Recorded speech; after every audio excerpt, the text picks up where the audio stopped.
Hello and welcome to Movies, Films, and Flicks. I am Mark Hoffmeyer, and joining me is a man who just finished up some delicious bean soda. It's Aaron Newirth. Hi, how are you? How is that bean soda? It's refried. Refried bean soda? Yeah, so it's not as cool as I'd like it to be. That's interesting. Like I feel like with every Mountain Dew flavor, this has to exist somewhere. Black bean soda probably exists somewhere. Yeah, that's a good point. But there's probably like a red beans and rice jelly bean. Oh, it's like the surprise. Listen, we're on to something here. If you're listening to this, we did it first or What's second. what's the thing that had jelly beans that were like meals? I think like Willy Wonka. Oh Yeah, gosh, it's like the gum, right? The gum that's like everything. that sounds horrifying. Would you want to chew a gum that tastes like turkey and mashed potatoes and I green I beans? I don't want like that as far as like a little pill that just tastes like a bunch of stuff, but mainly because I don't want to suffer from Veruca Salt syndrome. But also I don't want to have to get juiced. But I do humor the idea of pour a little thing into a bowl, put it in the microwave. 2 seconds later, it's like a fucking turkey. It's like, oh, all right, yeah, I'm into that. Like that just seems useful. You know how much pantry space you're saving? Seems like something from Alien right there. I feel like it's like our Fifth Element right there. Oh, Just that's plop in it like in. so many sci-fi movies. The old like it's all huge. Huge steak pops out. Even like Ray's doing it in Force Awakens in like a more trashy sense because she gets like her thing and it turns into like a biscuit or whatever. It's like a big practical effect. Oh yeah, when she does that in Force Yeah. Awakens. And everybody in the theater is like, "Oh my god, I've never seen special effects before. What?" And it's like, guys, like it's cool, but let's calm down here. This moment in Force Awakens changes everything. And then Phil Tippett's like, "What?" It's like, yeah, practical effects are cool. Did you see the thing? The guy's fucking chest split open. Like what? Tom Savini's like, "Hey guys." Yeah, Well, I was gonna say, speaking of special effects, this movie doesn't have too many of them. It has some great Bunyan work. it's got some Oh gosh, gags. Got some visual gags. But yeah, it's not like Bernie Casey's gonna like throw in a CG flaming punch or something at some point. the biggest question I have to ask you, you and I are superheroes, right? You and I clean the Yeah, streets. We fight Mr. Big. We like legit superheroes. I'm in the zone on this. Yeah. We both have bands, right? What song is played for you when you walk around? So I'm hanging out at a bakery and I hear your song coming. Like, oh, here comes Aaron. Like, what song follows you everywhere? I mean, specifically in the mindset of this film, but even in terms of like just the beat and the rhythm of it anyway, Papa Was a Rolling Stone Oh, tends to come to mind right first. I love it. I would do Land Down Under by Men at Work. That's very you. So I was in college and my brother's friend Abe was like, if I ever become a Not to be confused millionaire. with my co-host Abe. Oh yeah, not Abe, not Aaron and Abe. This is another Abe. This is a Florida Abe. He looked at me. He's like, Mark, when I become a millionaire, I'm gonna pay a band to follow you around and just play Land Down Under all day because that's a song I used to love. Okay. And so I was like, yeah, do it. It would be amazing. So whenever you hear me, I come from a Land Down Under, just playing that instrumental. Same guys, same style. What I like about Papa as a Rolling Stone is that it's a fairly long song. It's like 6 minutes or something like that. There's a lot of different elements in it, so you can play different aspects of it and like get different ideas of like what I'm going through at the time. You know, whether it's like the chorus playing or if it's just like the guitar riffs and it's like, yeah, all right, I'm into this. Would your band know, or would you have to play through the entire song and wait till you get to that point to go it attack? it definitely depends on the kind of movie we're doing. If it's something that's building up and pacing, that song has a long intro before it gets to anything. So it just wants to be, Shaft style, just walking through and just like a lot of, get some credits on screen or what have you. Apparently, there's credits happening in this scenario. You're Saturday Night Fevering it pretty Yeah, much. exactly that. With less bell bottoms. See, I'd have the bell bottoms. Land out. That'd be perfect. I love it. So yeah, I never got that band to follow me around though. He never hit the millions, but I'm still holding out. It could happen. No, I gotta say one thing that was awesome about going back through this movie is like it released in 1988. But so I'm 40. What's the movie called? You haven't said it yet. I'm gonna get you, Sucka. I'm gonna get you, Sucka. Okay. I was thinking about like the people that are listening to this, where it's like presumably they've clicked on and they like see what it is, or they've voluntarily decided to download this. But at the same time, it's like if you don't mention it on the show, are they going to be confused? Are the people that do just listen at random and just like let their thing shuffle and like, what's next on the old iTunes machine? I don't know. Let me just press play and see what happens. Movies, films, and flicks don't care. we just jump into it. But That's yeah, fine. I'm all for that. I just in my head, it's in the back of my mind. It's one less thing in the back of my mind. That means I can focus on things probably focused on this movie. all right, so I'm gonna get you Sucka, released in 1988, directed by Keenan Ivory Wayans. He was coming off of Hollywood Shuffle. He wrote that, a wonderful movie, just got a great Criterion release, and I watched it because of you, and I absolutely adored the movie. It just makes me so happy. It's the thing with that, that's not to stop. I'm sorry to stop you, but like stop, yeah. I think Hollywood Shuffle is really great, and he and Robert Townsend directed that film, and they co-wrote it. Keenan's not on that Criterion whatsoever, and what's more, on the commentary, Townsend points out like there's the one sequence where they're in the movie theater. It's what's the segment? I forget what it's called. But it's like the two guys watching the movies. The two guys watching movies, and they're like they sneak in. Yeah, they sneak in, watch the movie. But like it was supposed to be Keenen in that scene, and Townsend talks about that in the commentary. He's like, he didn't come to rehearsal, so he wasn't going to be in the scene. That's how I did it. And combining that with he's not at all a part of the Criterion, I wonder, it's like, are they still cool with each other? Because I never like see them together again after that movie. I just keep wondering that now. Of like, yeah, I'm not necessarily if they had a falling out, but if they're just like they just kind of went their own separate ways. I don't know. And neither one of them have said anything about it that I've found. I feel like I would have found that by now. Yeah. So I don't know. I could just be speculating. Maybe they just hate that we just did our own speculate. things. Let's speculate right now. What do you think? No, I'm joking. I mean, I never saw any of the Wayans guest star on Parenthood on the WWW. Yeah, and we had the Meteor Man Blank Man feud. I know it's Damon Wayans. Not Keenen but I mean, Ivory. it's still the family. It's all a family thing. Yeah. Exactly. Yeah. You're right. There was no crossover. Yeah. So I'm just about to watch Meteor Man again for the summer '93 podcast for sure. Carnosaur. Carnosaur is coming. It's one of the episodes, one of the first ones, because it came out before Jurassic Park did, because obviously it needed to really show Jurassic Park, what's up. Exactly. Establishing the real status quo for dinosaur movies. Everyone knows the better genetically modified dinosaur movie released in '93. It was Carnosaur. It's Big Dino Summer, because there's Carnosaur, there's Jurassic Park, but also Super Mario Bros. Oh gosh. Oh man. It's oh wow. There's some good dinosaur action in '93. Good and bad. It certainly has dinosaurs in it. That's for sure. I automatically give it a B- if there's a dinosaur. So that's my grading scale. So it works like that. No, all right. So like I'm gonna get you Sucka, released in '88. So I'm 40. And so I grew up with like a Wayans brother sister TV show movie coming out, what I felt like was probably every 3 months. I had In Living Color, which I watched religiously. I had, Major Pain. You had oh man, I had a list of all the Wayans brothers movies, but you had Major Pain, you had Blank Man, you had Low Down Dirty Shame, you had Bulletproof, The Last Boy Scout. I just felt like there was always Sixth Man, Senseless. There was always Don't Drink Your Juice in the Hood. Wait, don't be a menace to South Central, drinking your juice in the hood. I bought that on Columbia House when I was like 14, probably somewhere. And so like I feel like I grew up watching the Wayans brothers.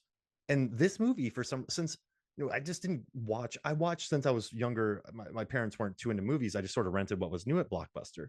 But I think one day this came on Comedy Central and I caught it pretty early. And I just sat and watched the whole thing. I was like, what is this? I was like, why are people running with TVs? Like, why is that lady taking off her leg? He got a badge for surfing, and just the walking scene. And it was one of those movies where I probably didn't watch it for a few years after that, but it just stuck in my memory. Like this movie kind of got burnt into my being. It just like, and so it's just been on my mind for such a long time. And I'm glad you came here to talk to me about it, because like I just love this movie. I feel like since I watched it sometime in my early teens, I've just adored this movie. And I guess I just like the Wayans a lot. Like they've done a lot more. I think people forget about how prevalent they were in the '90s, early 2000s. Like Scary Movie was huge, and White Chicks and all that was big. So it just brings back good memories watching this movie. Well, I mean, there's still, yes, the the prevalence of Wayans is perhaps not at an all-time high anymore, but I mean at the same time Marlon still releases stand-up specials and Yeah. has TV shows and movies every now and then. Damon's still doing things every occasion, and Damon Wayans Jr. is a fun presence I always like seeing at things. I mean, yeah, the 90s was certainly a Wayans domination by comparison, and I'm younger than you, and I grew up with In Living Color was my main thing. Like I watched In Living Color on I watched the whole Friday or like whatever the Fox back in the 90s when apparently black TV shows were just more of a thing than they became in the 2000s for whatever reason. There was In Living Color, Living Martin. Single, Martin, How Y'all Feel, Rock. So it's like, but In Living Color, which was great because it's like In Living Color has so many things that I like about it as far as the comedy, the skits, and whatnot. But it has it had Jim Carrey before when he was James Carrey, before he hit it big.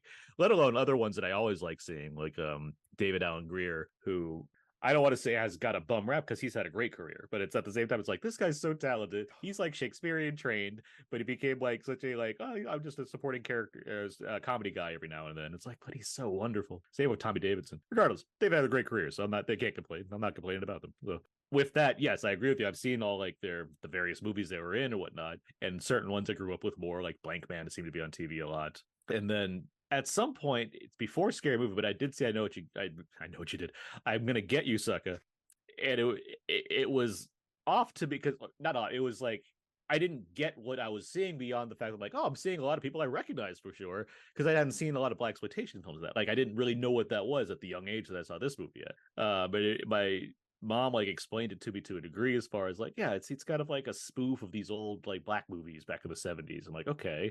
And like there are gags in it that regardless if you see those movies or not, they work just because it's good. It's not. I have it on like in the background, just as like a visual reference. By the way, so that's why like my eyes are drifting to it. But it's not as like phenomenal as like Airplane is, but it still has a lot of like gag kind of like sense of humor. Like every bit of comedy like comes, everything's a joke. Most of it sticks, and so yeah, like it was fun to take it in, and then over the years as I've like learned more about blaxploitation and learned about Bernie Casey and Isaac Hayes and Jim Brown and the idea and Antonio Fargas and the idea of having them all in like the same movie, it's like this is really clever. This is pretty fun what they're doing here, even with like the types of characters they're playing, where you have Bernie Casey like as a he's a big man and it's like a buck type character. He's a big black guy, and the way they play off of that and subvert things with it. There's just so much clever stuff going on here. It certainly reflects Keenen Ivory Wayans is his sensibilities as a filmmaker, his clear knowledge that he has of just like black history and cinema, and just like what he can do to kind of shake the table a bit as far as showing what other kind of spoofs are out there beyond what the Zuckers were doing or what have you. Absolutely. And I love that you said it too, because I had no idea about blaxploitation when I watched this, but I just Mhm. loved watching Kadeem Hardison and Damon Wayans falling downstairs. I loved the repetition of like, how's going to go to the bathroom with that? Just the people coming out of the hats, just the episodic nature of it, and like the Mhm. mom always beats people up. And I think that the thing about the badges, I think I quoted that my entire life, just like, yeah, this is for surfing, this is for shorthand. Like it just whenever I see badges now, I'm like, I wonder if that's for surfing. So it's like it works on a couple levels. Like I guess you don't have to be a fan of blaxploitation, but then once you actually get, you know, once you get learned in the genre, then you're like, oh wow, yeah, like this so exactly like you just said. But I don't know. This is one of those movies where like Eddie Murphy came up with the idea. I was listening to an interview with Mhm. Keenen Ivory Wayans. So like Eddie Murphy came up with it. He's the one who said like, I'm gonna get you, sucker. And then also too, I love Bowfinger, like got you, sucker. So Gotcha, suckers. I Yeah. wonder if that's a homage to that. But like I like that Eddie Murphy did it, and I like that Keenen Ivory Wayans shot it. And watching this movie, it's I think for the budget and the way he shot it, Keenen Ivory Wayans just understood how to get the joke across. It's a lot of two shots. There's not Mhm. much coverage. He just sort of, I'm gonna put the camera here. We're gonna say some jokes, and it's gonna be fun. Like he kind of understood where to put the camera. He understood when to get the joke, when to edit away. The actors all seemed like they were silly, but not overly silly, and they kind of enjoyed the ride. So it showed like an assured hand by Keenen Ivory Wayans I that would, yeah. it Sorry. didn't get away from him. Like I think it is too bit reliant in some parts, but it's Mhm. still just a funny movie. It makes me happy. I think it's better comedically directed than Hollywood Shuffle is. Hollywood Shuffle is very scrappy. I think Oh, I think it's that's the a better perfect word. That's a yeah. perfect word. Yeah. Because this movie had a bigger budget to work. You know, it's doing a certain thing where Hollywood Shuffle's like shot over a few years and like getting his friends together and just being like, let's do this. And I think the what it's aiming at and the cultural impact of it, I think that makes it the stronger film of the two. But this one certainly, I think it reflects Keenen Ivory Wayans' his ambitions as a filmmaker as far as what he wants to accomplish doing this kind of comedy. Like there's a rhythm to this kind of thing where yes, it's not all working because it's his first movie for one thing, but there's still like a I don't want to keep calling them on the Zuckers, but I mean that kind of sensibility is there. Like it's and they're the preeminent, kind of gag fest spoof movie directors, so it kind of plays into that I pocket. mean, it has a Soul Train thing that's very similar to like the Bee Gees dance in Yes. Airplane. That's probably the one moment that fell a little like, but when I watched it as a kid, I loved it. I'm like, they're just knocking people out. Yeah. So it worked. It was fine for me. And also too, like I loved researching this movie because Tom Richmond shot it. Like this is a dude who shot Chopping Mall. He worked on Night of the Comet. Like he worked on Repo Man, which I just recently watched and absolutely love. He House of a Thousand Corpses. Like Ruth E. Carter, 2-time Oscar winner, did the costume design, and then you got Catherine Hardwicke, who of Twilight fame, but she also worked on Posse and Vanilla Sky and Three Kings. Yeah, she's a ton of like production design credits and everything going back. Yeah, and like good names worked on this, and you can see it like in the apartment with oh gosh, where's my so in like Jack Spade's mom's apartment, she just has just all the plants, all the green, the couch has the plastic over it, the pillow, like it just looks good. It's just a very, I don't know, it's well dressed, well costumed.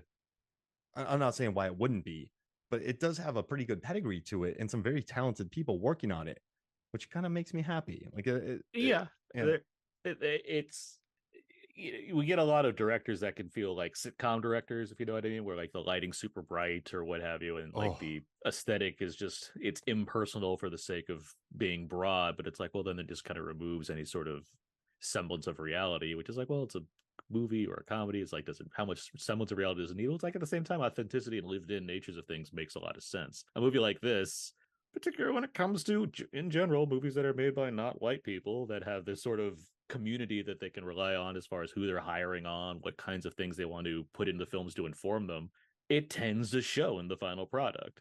I'm not saying that that's exclusive to, people of color, what have you, but there is something there when it comes to when I watch Wayans Brothers movies or when I watch John Singleton films or Spike Lee movies, there's an extra level of I get what that is, and maybe that's just because it's me, because because I'm a person of color, or I don't know, but the aesthetic, there's something that you can feel there that comes from people looking at a scene and deciding this is what this should look like because it reflects where I'm coming from in some way. Again, that's not entirely exclusive to Black people or to Latinx people or Asian people or what have you. But in terms of a movie like this, there's a way where it can look where it just feels like, oh, we just went to a TV set and just move stuff around. Or you have people like Catherine Hardwicke or Ruthie Carter who have specific, and I understand Catherine Hardwicke's not a Black woman, but like people coming in and making specific choices based on whatever Wayans and whoever else are all combining their efforts on to be like, this is what it should look like to reflect either the blaxploitation era or just what a Black guy's apartment building looks like in New York. Like, that was a really good point, Aaron. I wish I had more. I was going to jump off of that, but like, no, you absolutely got that. What goes into that too is when you look at the costs of comedies, like this movie's not expensive. It's not a huge studio movie. You look at comedies in a general sense nowadays, and there's some that cost a shit ton of money. You're like, how did this cost like $90 million? Or others that cost like $30 million. And sometimes you can see why, where it's like, okay, the care went into this. Something like, I don't know, Wedding Crashers. That probably cost a good amount of money. It was a huge hit, so the investment was returned on. And it's also where it's a very it's set in New England. It's about it's about wealthy white families essentially, with Chris Walken and everything, and the money's there, and you can see they live in a mansion in Maryland. That's right, they're not New England, they're in Maryland because it's crab cakes and football. That's what Maryland. That's the thing. But it looks lived in. It looks like, yes, this is what a wealthy family of this nature would probably dress like, look, what their house would look like, what have you. They have like a Black servant for whatever reason because this movie has ideas. But every now and then, some examples like that aside, some movies that cost an exorbitant amount of money that have which probably went mainly to like the cast or whatever, still How do look. you know? How do you know? They still look bland. They have no life, no personality to them. There's they walk into rooms that are supposedly their apartments or what have you, and it's just like, oh yeah, there's like a poster and like a lamp, and it's like whatever. Like what is there's nothing, there's not the stuff that makes you like think about it afterwards. You can think about a movie like this, you could probably look at the details in Keenan's room, and just seeing it in the background just calls to mind something, or you just remember it that way. And just the posters, the flies, it's like swimming around, like during the pimp of the year, you just have like the curtains opening on the guys, like just the random speech, like filling out the crowds. Uh, yeah, no, it's designed really well. And do you think, like you're talking about those movies earlier? Do you think they're just too focused on the joke? Like those movies are like, all right, we just need to, like Mike Myers on So I Married an Axe Murderer was like, no, we're not doing like a dolly shot. You're just gonna have like two-eyed jacks to like tell the jokes, so they're not really worried about the camera placement. But like, I mean, this one's still. It's funny. It's funny you point out like that. I would say no to that example because I just watched it for that other podcast. Because it's a '93 movie again. Wow.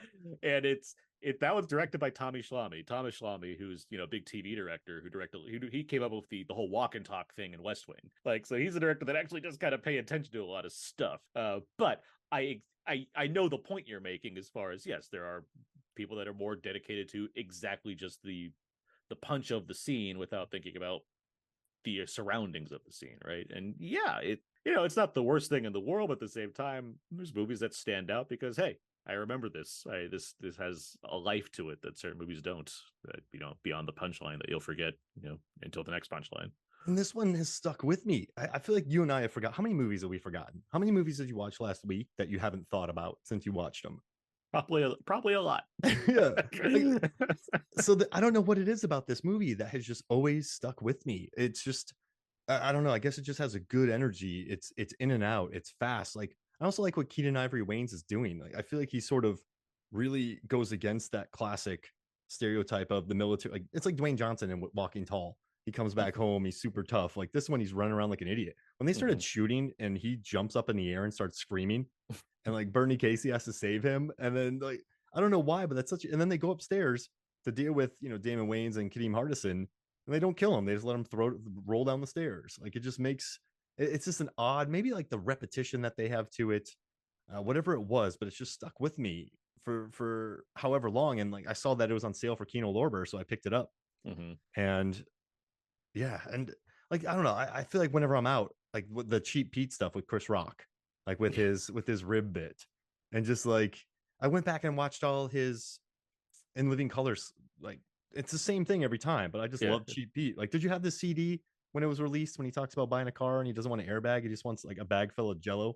I've heard what you're talking about. I don't have it, but I know that, and yeah, Living Color fan. I know that's like just this is just a precursor to that character on the show. So it's like there's, yeah, in a general sense, what you're saying as far as the things that stand out. I mean, yeah, it just hits. For one thing, is it's funny. It's funny. The bottom line, but also when you get underrepresented people in movies like this, it tends to stand out more when it's especially when it's really good. Like it just because you don't see it all the time. You can see I don't know, Hot Shots Part 2, Naked Gun. Yeah, you can see Leslie Nielsen in any number of the later spoofs, Wrongfully Accused or Spy Hard, and they kind of intermix with each other. It's like there's a gag in one of those. It's probably from what I couldn't tell you which one, but Mafia. So like Mafia, full title, Jane Austen's Mafia! Exclamation point. Wait, is it really? Yes. Oh gosh, just a stupid title. Jane Austen's Mafia! Exclamation point. That's what kills me. I do remember Lloyd Bridges and JMR getting some laughs out of me more. And Lloyd Bridges is very funny. I feel like Leslie Nielsen took over, and like good on him. He's funny, but like I feel like Lloyd Bridges kind of got lost in the way when Leslie Nielsen sort of took the reins on being serious actor that turned comedic. Oh, man. And also, I do think Spy Hard has something I've quoted a lot when he says, "When I'm done with you, you're gonna look like Swiss cheese." He's like, "That's no Gouda." It's probably one of the worst jokes I've ever heard. But whenever there's cheese around and something happens, I say that's no Gouda. It's bad, but it's funny. It is, right? It like walks that really fun, like that, like on this one when he's like Pepsi double, like it's such a dumb line, but I love it. And I like, haven't seen for whatever reason that calls it by like Back to the Future, where Crispin Glover's like milk, chocolate. I love that. Oh, what a great line reading. Yeah, that's why you bring Crispin Glover in to get Alpha stuff like milk, that. chocolate, and it slides over to him instantly. It's such a goofy scene. Just love interesting drink orders in general. I guess I'll have more of that. Spy Hard, by the way, a movie I have not watched in a long time. It's on Canopy, so I will see it eventually because I have it in my queue. But I mean, among the bits that I'm sure are funny in there, a movie that otherwise is probably fine, but like it's Weird Al doing the Thunderball like homage, singing the Spy Hard theme song, and then his head explodes at the end. I saw that in theaters with my dad. That cracked me up. It's just so it's just so wild. And there's Andy Griffith is the bad guy, Andy right? Griffith's the bad guy. Yeah, he's like he has some line where it's like, "It's me, I'm back, and twice as ugly." I don't know why that's always stuck with me, but that's what he says to like introduce himself. When it comes to like spoofs, what do you think land? This is a huge question, and Yeah. I never send spreadsheets out to anybody or questions in advance. But like when it comes to spoofs, like what hits for you? Like what are some jokes from Airplane, Hot Shots Part 2? What are some of the things that like you go? I go back to like skeet surfing for all. I don't know why from Top Secret, but I always think about skeet surfing. It's such an interesting, weird idea. Or like when the train moves, but it's actually the station that's moving, not the train. Like it's always those bits for me at least where they built the set for a gag, like the underwater fight or the car stripping in this scene, like that for some the running with the Backwards TVs. monocle thing. Yeah, yeah. Like what sticks with you when it comes I mean, to the answer spoof should films? it's straightforward, but it's the obvious one. It's the good ones. That's the jokes that I mean, it's the one, and that's why Airplane and Top Secret and some of those, you know, the ones that you would categorize as the best spoof movies. It's the reason they work. It's because the jokes they're going for are not based on, you know, hey, this happened last week in the news, or here's a movie coming out, let's make a fun of it. It's like, I don't know, epic movie or anything that the Seltzer and Oh, Friedberg movies did. It's, you know, things that are just funny. Just the concept of let's have a bar brawl that takes place underwater. Like, yes, the thinking about the technical aspects of that joke, the amount of time it would have taken to prep that, the work you'd have to do to get all the shots, have someone like constantly there with a you know, a rebreather so they can like keep staying underwater and doing this, choreographing a scene like that, all for a sequence that lasts like 2 minutes. I love thinking about that, but at the same time, just watching it is funny. Like that's bottom mhm. line. Airplane is all of that. Like that's the entire movie. This you know, I'm gonna get you, sucker. It's certainly you know, it's certainly doing kitchen sink type comedy as far as everything's thrown out the wall and you'll see how much sticks. And you know, at its best, that kind of thing works. Anchorman's a great example of that, where it's like there's no purpose of this movie beyond let's just throw everything out there and see what happens. And it happened to be, you know, it very quickly became a cult hit. I mean, Mm-hmm. you know, it made a decent amount of money, but it, you know, same like Austin Powers, another great example where a movie, it didn't flop like people seem to like to say, but it made a decent amount of money, but it immediately became a hit on home video, and then they made a sequel which made more money in its opening weekend than the first movie did in its entire run. Like, and that's because Myers was just doing like bits, like that it's a good comparison to this movie as far as the kind of thing you're spoofing. Where like, I'm gonna get you, Sucka is blaxploitation. Austin Powers is obviously doing Bond and 60 spies things and like Flint and what have you. And the jokes that work in both of these movies are they specific to the era? Sure, but where do they stem from? It's not about like here's a gag related to specifically Shaft or specifically, you know, You Only Live Twice. It's let's take the subject we're looking at and find an angle on it that's just funny to think about, right? The, you know, what if what this stupid stuff, I'm gonna get you, sucker. What I don't know, what if Like Jim Brown has bunions and it gets yeah, shot, and you have a giant toe. exactly. Yeah, you know, you have this giant guy who has to move through life somehow and like has to dodge bullets or what have you. What happens if like one of his bunions gets shot? Like that's silly. It's ridiculous. If in Austin, like what, you know, what if you send a guy in a chair to like a fiery doom by pressing a button? What if the guy didn't die? Like that's he's just like writhing in pain for 5 minutes.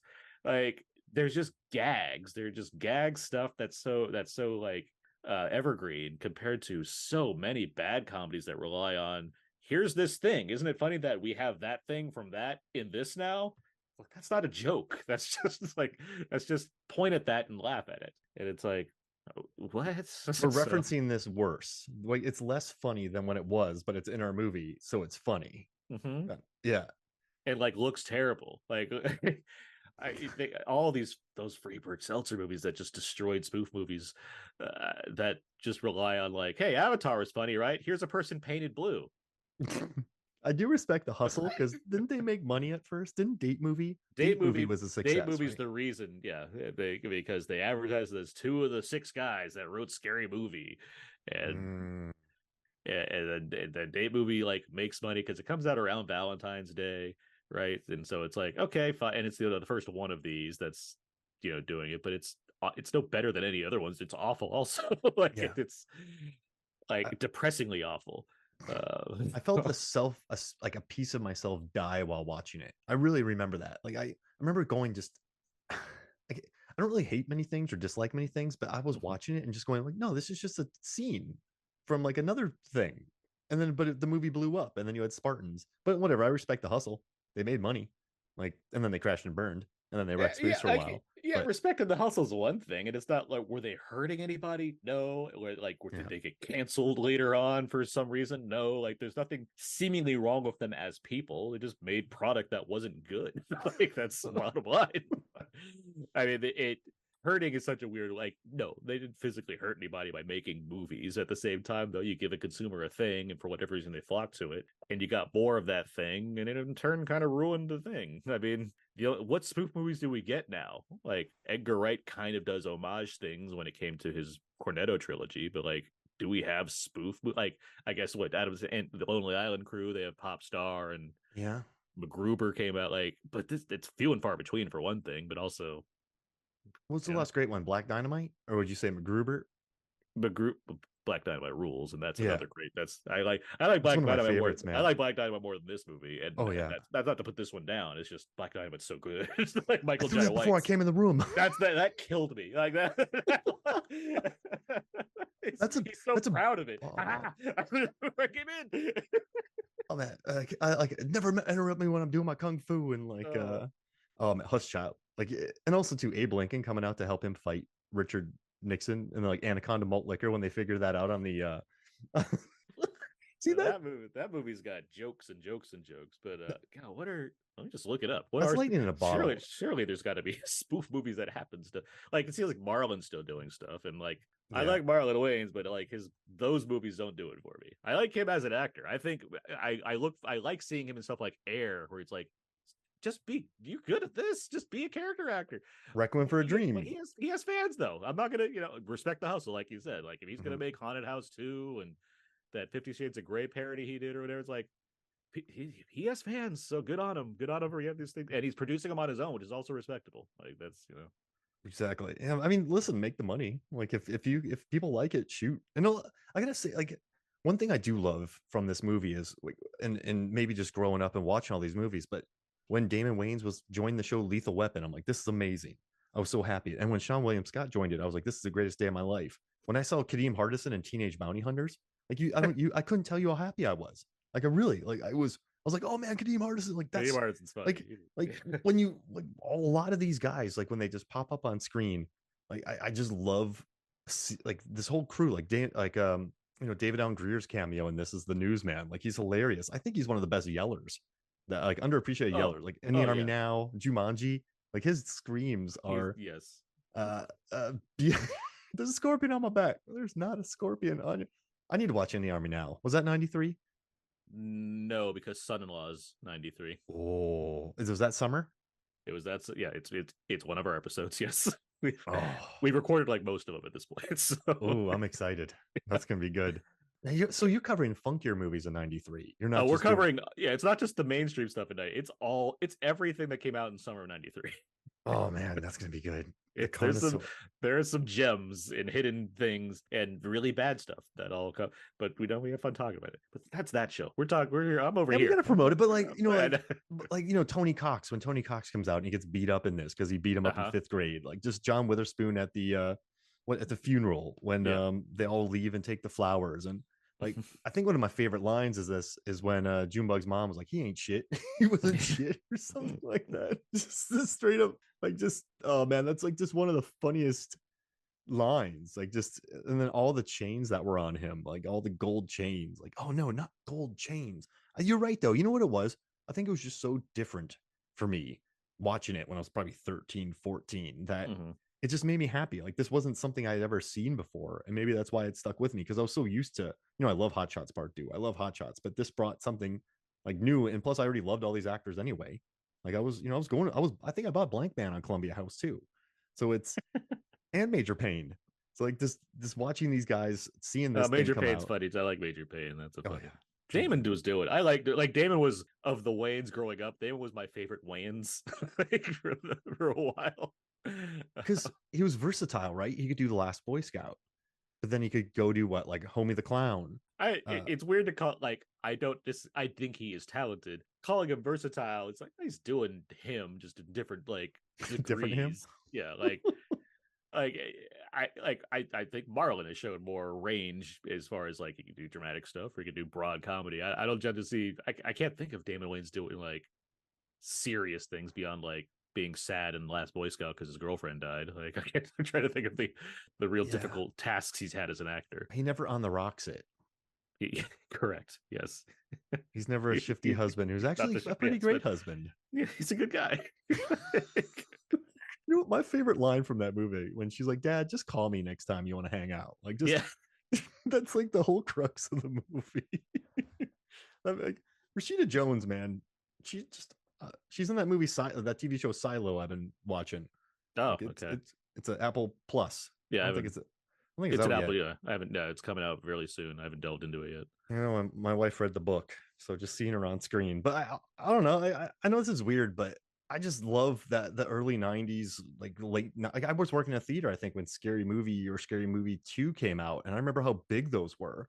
Like Keenen Ivory Wayans, he created quite an empire, and so I always loved watching those movies get like 300 mil. Like I like, this movie had some success. Like yeah, I mean, it's a cult favorite for sure. Yeah. Yeah, and it led to bigger things for Keenen. So yeah, I mean, what led to In Living Color, and then what, Low Down Dirty Shame. I bought that from Columbia House as well. That's when I used to watch on. I didn't have, but I saw it. Like I rented on VHS, and I've saw it a lot on TV. I haven't seen it in a long time, and I have a soft spot for Low Down Dirty Shame, mainly because his name is Shame. The title's ridiculous, and it's supposed to be like semi-serious, like it's trying to be like a balance of things. Yeah, it didn't quite work, did it? And then he did Glimmer Man, which bummed me out. Yeah, okay. Well, yeah. What gets me is he had Most Wanted with him and John Voight. And I'm gonna describe this plot to you, and you might recognize what this sounds like, where he is like an ex-special forces guy who comes back and he gets hired on by John Voight to assassinate like the vice president. But someone else was hired to shoot at him instead before they can get the vice president. Then they frame him for being it. It's the exact same plot as Shooter. So every time I think of Shooter, a movie I also don't like, I just think, but this is the same plot as the Keenen Ivory Wayans movie. Oh wow, I never watched that one. Yeah, Shooter. Everyone loves Shooter, but that didn't work for me too much. It's not good. It's no. I don't care how much Danny Glover and Ned Bellamy you can throw at me. It's still not a good movie. I do like some Michael Pena though. Oh, Michael Pena, yeah, and Michael Pena Innocent. Action Pena. I do like that.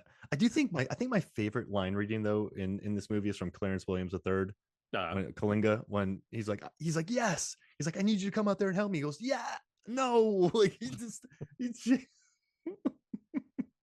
that made me so happy. And then Ariana Richards comes out of Jurassic Park. Like this is one of her first movies, and then they make that speech about Abraham Lincoln. Yeah, and just his bean soda and the story about how they went to go take over the government, but then when they went there, they just got jobs instead.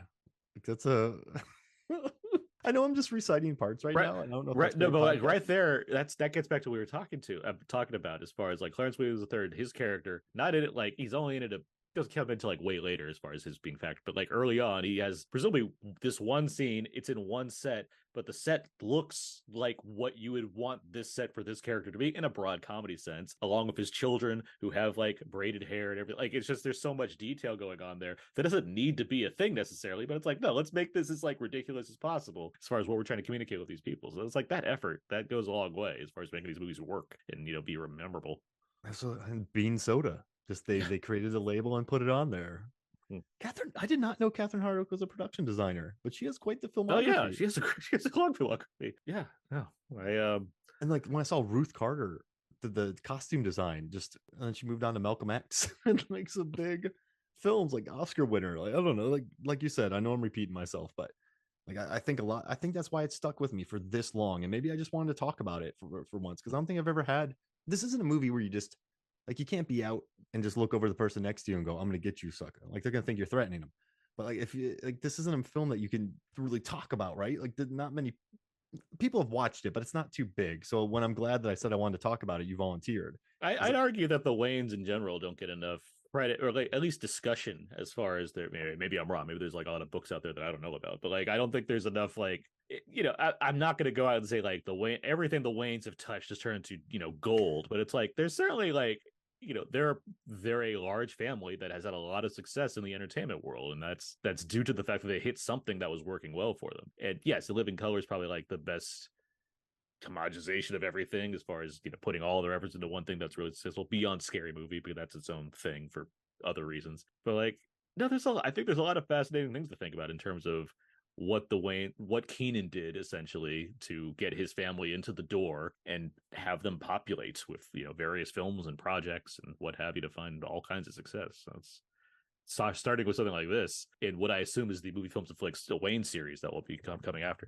Sure, I'll do it. I'll talk these. I'll do the the 90s. Summer of Wayans. The summer of Wayans. Why not? I'm not doing Requiem for a Dream though. Don't do that to me. I just had to do a Keith David movie draft, and I went through it again to see his scenes. And I was like, man, this movie. Yeah, it's a rough one. I'll just on the rocks it.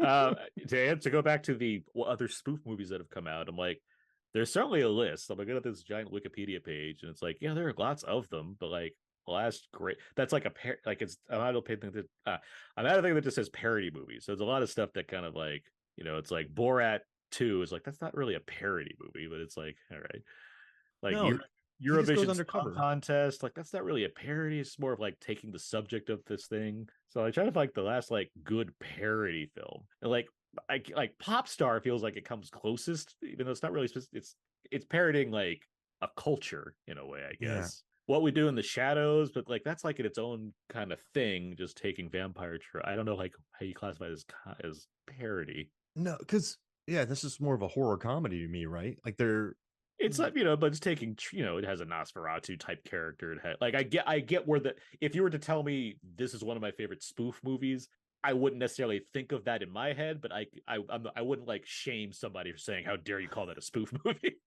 I only shame people for the right reasons, Mark. all that shaming I do.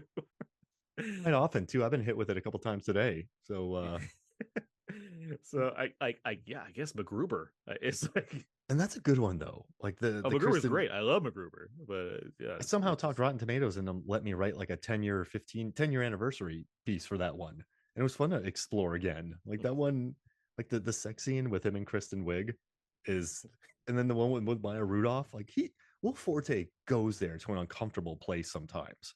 Like do you think that's why he alienates a lot of people? Like I feel like this movie, I'm Gonna Get You, Sucka, Hot Shots, Naked Gun, they're very accessible, but like Forte's brand of spoof is so aggressive that it's gonna have to be a cult classic if that there's makes sense. Certainly like a wavelength to be on to, but I don't know, like Last Man on Earth I think was I don't think there's a lack of accessibility. I just think you need to be ready for what they're going for, I guess. Mm-hmm. But I do think like MacGruber is very fun. Like it's very funny. Like it has gags, it has stuff in it it can be excessively silly.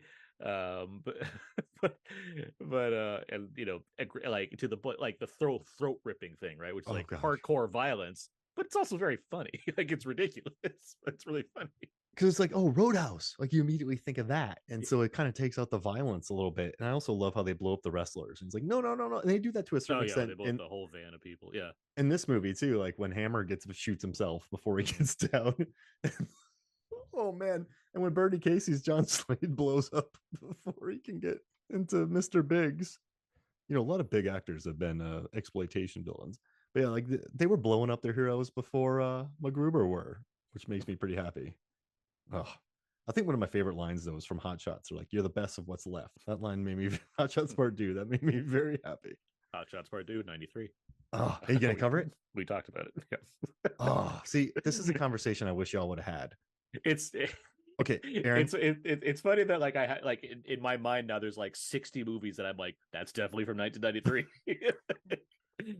You're in a fighting pit, Uh-huh. right? You've seen a lot of combat. You've moved. Now you're in Thailand and you're fighting in fighter pits. You have So the same setup that Charlie Topper Harley has in uh-huh. there. What kind of candy are you going to put on your fist to cause maximum damage to another fighter's face?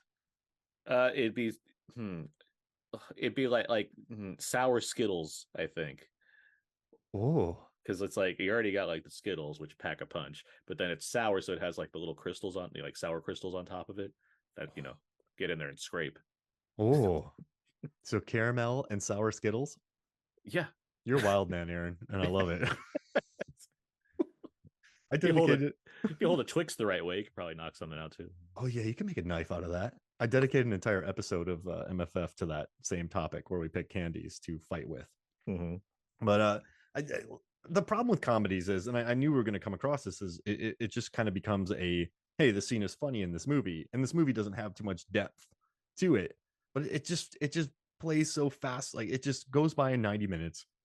There's always a bit that I love, like there's some bits I don't really care about, but like just like watching the overall kind of earnestness of it, how much everyone loves it, just makes me happy. And I've been dying to talk about this movie for the longest time, and just there's really not many commentaries out there. I had to struggle to find interviews with him on this. Like Hmm. it's not really a movie that, like, Kino Lorber released it, but there's no commentaries. I would have loved that. But I mean, still, I think it stands on its own. I love it. And let's do something before we get out of here. I like doing this on MFF. Let's do a spoof parody draft. I don't care what. Well, I'm loose with the rules, so whatever you think. Okay. So I'll let you have first pick. Well, what we doing? I'm kidding. Date movie. um, uh, Spinal Tap. Does that count? Yeah. Yeah, I mean, yeah. Like, why would is it? Yeah, it's a spoof. Why not? I'm gonna do Top Secret. Airplane. Oh, I'm done. Hot Shots Part 2. Spaceballs. Oh man, I'm really done. All right, I'm gonna get you Sucka since I've already lost. um Man, Spaceballs is so good. They've gone plaid. Austin, the first Austin Powers. See, like, do we? Does Kung Fu Hustle? Does that count as like a parody? I'm gonna say Kung Fu Hustle. Not Kung Pao. No, not Kung Pao. No. You two go left. I'm going home. It's like one of my favorite lines from a movie. I say that all two. Wait. Oh, I took Top Secret first. I was about to take that again. Yeah. So I will finish it up with Parrot. Not another teen movie. Let's make like a tree and branch. Let's see. Wait, Monty Python and the Holy Grail. There you go. I'll take that.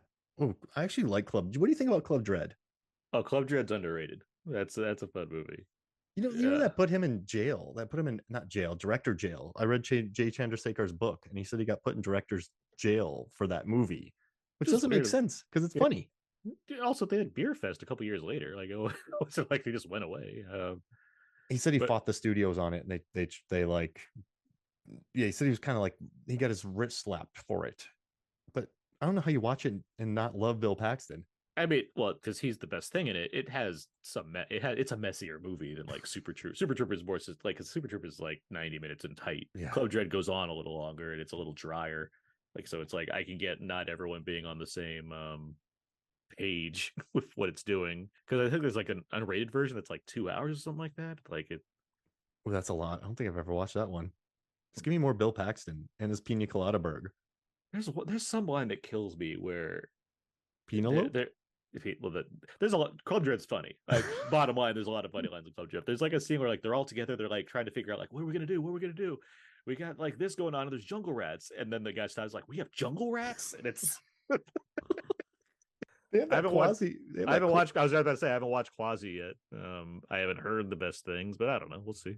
They didn't send any like screeners for it, so They did not send. They notably did, and I get Yeah. a lot of screeners for Hulu stuff. They did not send screeners out for Quasi. yeah. Normally, I get the screeners for Hulu stuff, and yeah. All right. So last thing, you watch a lot of movies, and I respect your take on movies. So recommend some movies to the Movie Sons of Flakes listeners. Oh, just like new movies that are. Yeah. Well, Rye Lane, you recommended to me, and you know, I pretty much love the production design and costume design in that movie. I mean, everything else is great about it, but I love how much work went into. Like, I don't think people appreciate how much work went into the costume design and production design of that movie, or does everyone just love it universally? I haven't heard that specifically being pointed out, but I do think it's. I think part of why it works is because it is a well-made movie that doesn't that knows how to emphasize what it wants to as far as England or London goes. So. Yeah, remind me. This is really random, but remind me, like, you know, To All the Boys I Loved Before. Like, I think it has a great color palette. It's a very poppy movie. That's a big part of it. I think it has a lot of life and directorial like vision in it. So it's yeah, I dug that. So you recommended that to me, and I liked it. What else? What else you got? Sisu's coming out this week, and it fucking rules. Like Sisu's so fun. It just Finnish exploitation, great stuff. You know, this gold, this ex-soldier, World War II in Finland. He's looking for gold. He finds a bunch of gold, and he's on his horse on his way back. Encounters some Nazis, and they want to take his gold. And then it becomes just this giant chase movie. It's like World War II meets Mad Max meets John Wick. It's fucking great. Like, there's no reason not to enjoy this movie. Yeah, I can't wait. Courtney Smalls told me about that, and I think he maybe saw it like Toronto or something. I've been dying to watch it. It came out, yeah. It was hitting festivals like last year, and it's just now coming out. And I'm like watching it. I'm thinking like between this and John Wick, Tom Cruise better have like tanks and stairs in his movie because he's got some action to look up to measure up to this summer. How many stairs is Tom Cruise going to fall down in the last Mission Impossible? Do you think?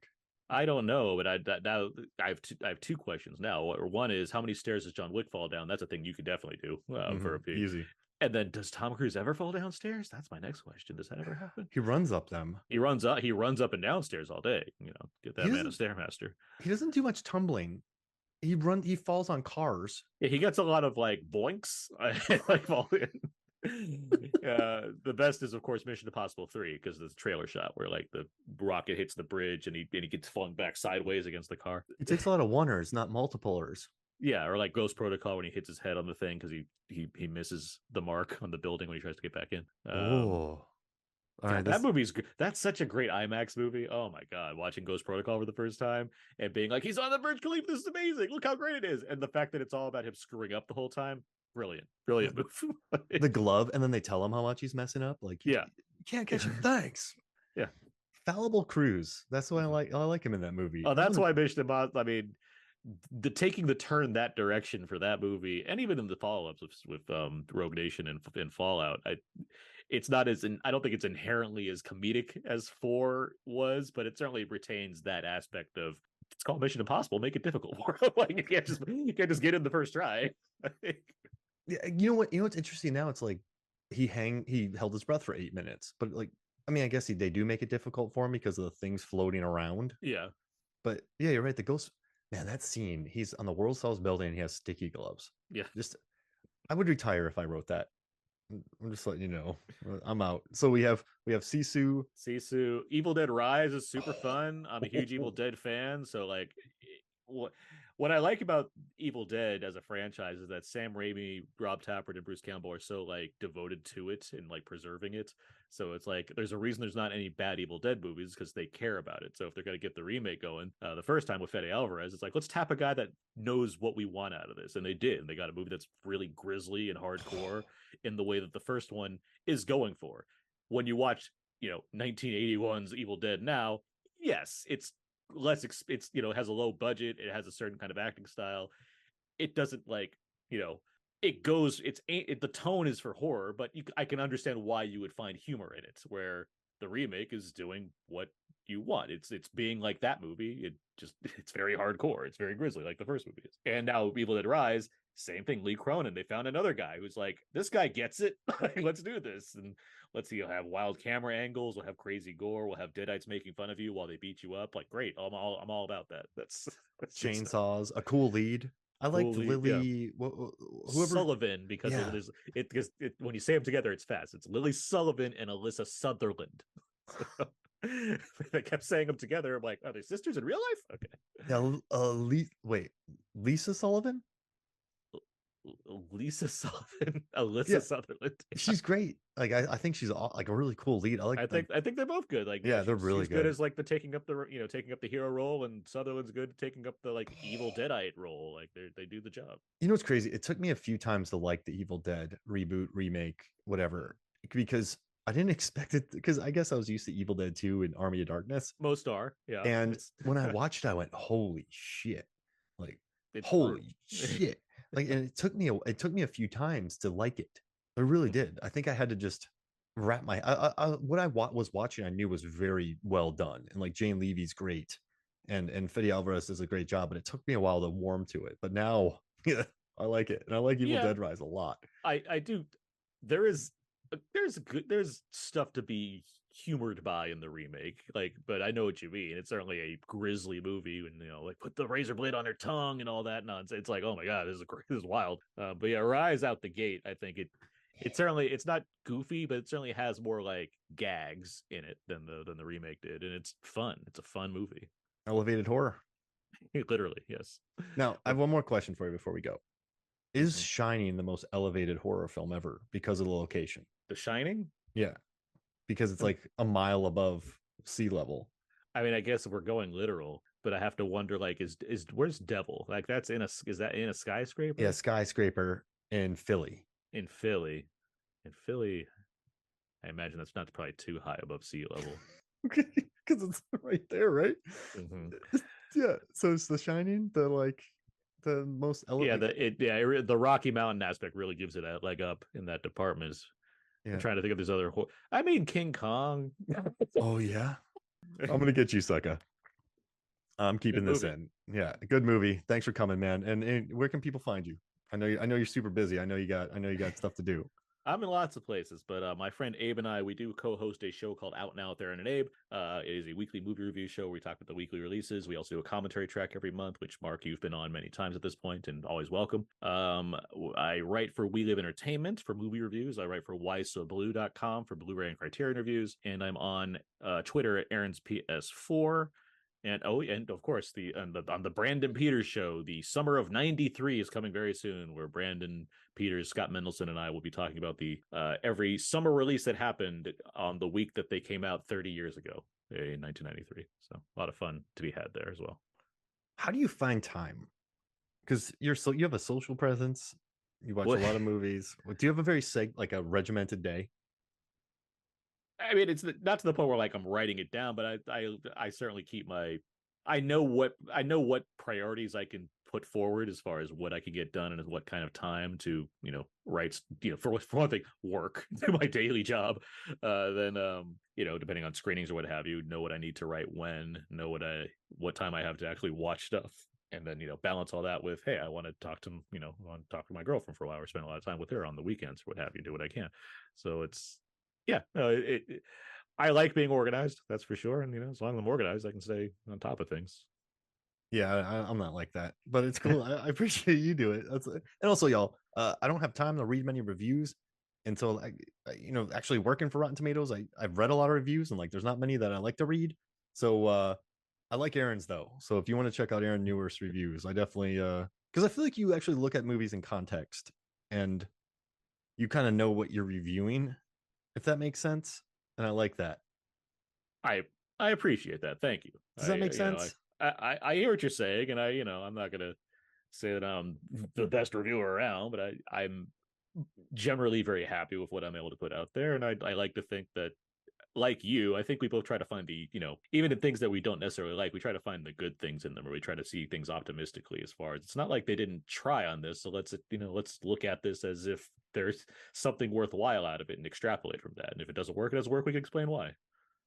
Sorry to put you on the spot there. I hate when Well, people you're compliment. fine. I hate when people compliment my work, and I got to be like, yeah. I'm coming off this high of the Guy Ritchie's The Covenant came out, and I got a pull quote from it. It's like, oh, that's fun. Oh, dude, that's badass. And you also got the Eternals told your quote because you said it was epic. Oh yeah. It's in one of those ads where like they throw a bunch of words at the screen. It's like great, excellent, one of Marvel's best, and it says epic, and it's like, oh, that's the one I, because it says We Live Entertainment under it. So I'm like, oh, that's the one I wrote apparently. It's like It was awesome. And also, Operation Fortune, y'all enjoy it. It's nice and it's breezy and it's cheeky and it's fun. And Guy Ritchie's having a good year. He's having a good year. Yeah. All right. Well, thank you for joining me, man. Thank you for talking. I'm going to get you, Sucka. I really appreciate it. For sure, happy to be here. I'm the main goal of this was that I can say movies, films, and flicks in the proper order. Now that I've been on the show, I'll stop saying movies, flicks, and films. It'll not reverse anymore because I've been here in person, so I can say movies, films, and flicks always. People call me MMF. Like people always, yeah, it's cool. Movies, films, and flicks. Just movies, films. Sometimes I kind of think like MFR. Like I hope people don't think I'm saying like MFFer, like mother effer, but whatever. I never thought about that until like yesterday. So it hasn't been an issue because I've been doing this for 13 years. Yeah, I never thought about that. Okay, go. That was like one of those Jack Handy thoughts from SNL. But hey, thank you for joining me, man. So for sure. For me, Mark Hoffmeyer, for Aaron Newirth, this is Movies, Films, and Flicks. We'll see you next week.